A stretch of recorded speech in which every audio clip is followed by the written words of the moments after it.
What's up guys? Today we're going to be going over this drawing outline transition. I think it looks very cool and I haven't seen many tutorials on it, so I'm going to cover all of that.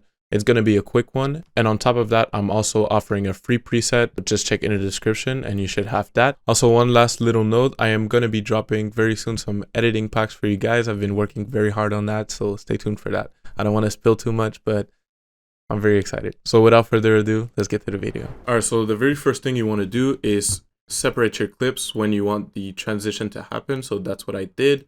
You can cut them with Command-Shift-D. When that's done, the first thing you're going to do is go to the first frame where there's a cut, and we're going to do Command-D to duplicate the clip. We're going to right click, go to time, and choose freeze frame. And then we're going to make this one frame. We're going to double click on that frame.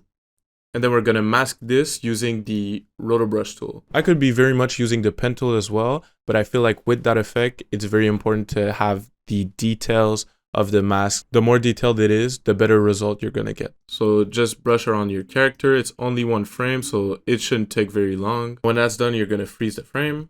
And then we're going to go back to our composition. And then the next thing you want to do is right click, and then we're going to pre-compose this. Let's call it frame 1. And check move all attributes into the new composition. Click OK. And then we're going to go again, right click, time, freeze frame again.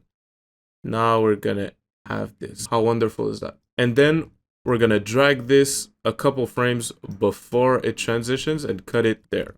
Command-Shift-D. So now we have this.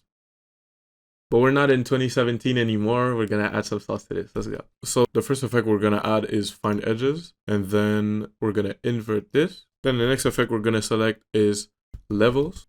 We're going to drag that onto layer. And we're going to take this arrow at the right, and we're going to drag it so we can see more of the whites. And then we're going to take the input black and drag it to the right a bit. Then once that's done, we're going to grab the Luma key effect, and we're going to key out darker. Then we're going to increase the threshold until it's transparent. We're going to add a fill effect, and we're going to make it white. So now this is basically the effect. But what we're going to do is make a bunch of variations. You basically want to make it appear for one frame and then make it disappear for another frame. So I'm going to duplicate that layer, leave it for one frame. So that would be the basic effect, like this. But we're going to duplicate that layer and put it on the first frame there.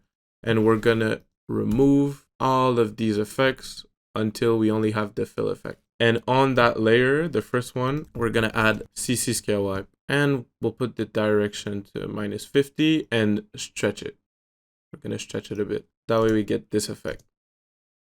Now we're going to add some glow, and that's going to help a lot. And I'm going to paste the glow effect, Command-C, onto the other layers, Command-V.